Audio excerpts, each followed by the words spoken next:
Of Defeating Jihad, the Winnable War, Dr. Sebastian Gorka, and the host of War Stories, Colonel Oliver North. I want to go to Donald Trump's speech last night, and this is the shorter version of Hillary's legacy of failure, because it's so appropriate in light of assassinations of police officers, which is they're now being ambushed as they lie in wait, and then similarly, every other day, if it's not that, it's a terror attack. Listen to Donald Trump.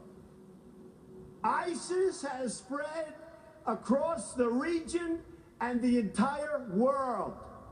Libya is in ruins, and our ambassador and his staff were left helpless to die at the hands of savage killers.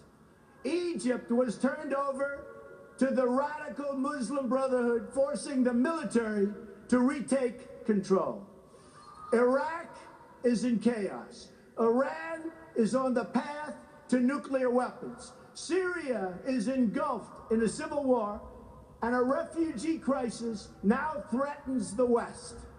After 15 years of wars in the Middle East, after trillions of dollars spent and thousands of lives lost, the situation is worse than it has ever been before. This is the legacy of Hillary Clinton: death, destruction, terrorism, and weakness. The situation is worse than it's ever been. The legacy of Hillary Clinton: death, destruction, terrorism, weakness. Colonel North, reaction. Well, and Obama went today and said this vision of violence and chaos everywhere doesn't square with what most Americans know. I think most Americans know exactly what what Mr. Trump said last night. And I think what's happened in Munich today says otherwise to what the president said.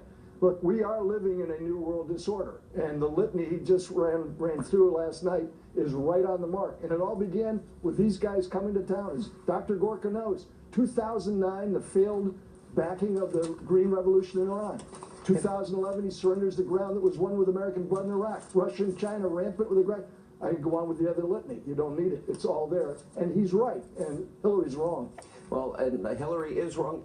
What do you make, Dr. Gorka, about Obama? The world has never been less violent. What alter reality is he living in? What Alice in Wonderland fantasy is he in as of right now? Because it's almost on a daily basis, sadly, we have to report this. It's like the movie The Matrix, and he's in the Matrix and he refuses to take the red pill. He's created this narrative and he just has to live in it. And the Colonel's absolutely right. I'm going to have to steal that phrase. This is a new world disorder. And you know who's responsible for it? Hillary Clinton as Secretary of State and the Commander-in-Chief, Barack Obama. Think about just two things, two data points that cannot be gainsaid.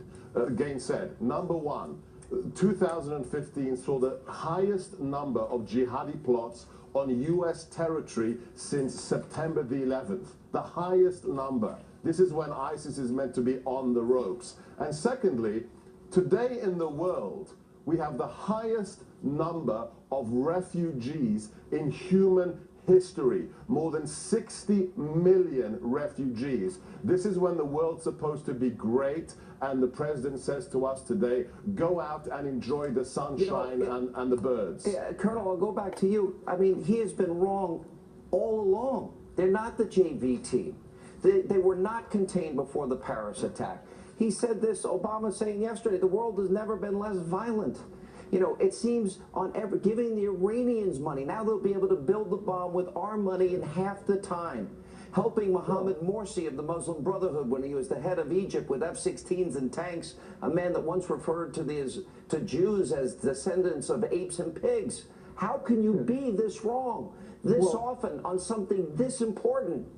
He has the bully pulpit, and either he is delusional or he's simply not reading his intelligence reports. He gets a presidential daily brief every single day, 7 days a week, 365 days a year. Radical Islamists have launched 1,000+ terror attacks around the world with their 43 different affiliates in 34 countries. And you've got Iran and North Korea, as you just pointed out, colluding on nuclear weapons and the means of delivering them. And the icon of the Obama foreign policy is to denigrate the only democratic ally in the Middle East, Israel. It makes absolutely no sense whatsoever. Dr. Gorka, let me combine a military question and a political question. If you can identify, and Donald Trump talked about this last night, and I thought the line that we just played about him taking on Hillary was just absolutely devastating, a legacy of death, destruction, terrorism, and weakness. When you can't acknowledge radical Islam, you can't say the words, and you come up with euphemisms, man-caused disasters, overseas contingencies, workplace violence, how can you possibly expect under Hillary Clinton it's going to get any better, considering it's gotten so bad under Obama and her? Imagine if it's 1941 and it's Pearl Harbor, and the people in power say in the White House, in the national security establishment, yeah, Tojo and the Emperor, I guess their daddy didn't love them. Yeah, they need a hug. They need more love. Did we say that about Hitler? Did we say that about the communists? They're just unemployed. They need a little bit of kumbaya. Let's sing a song together with them. No. You forgot jobs for jihadis. Don't forget. Jobs for jihadis. Yeah. You would have been court-martialed if you'd said that. In the Cold War, you would have been fired. Your feet would have not touched the ground if you'd said absurdities like that. Those absurdities are the actual narrative of the current administration upon which our policies are built.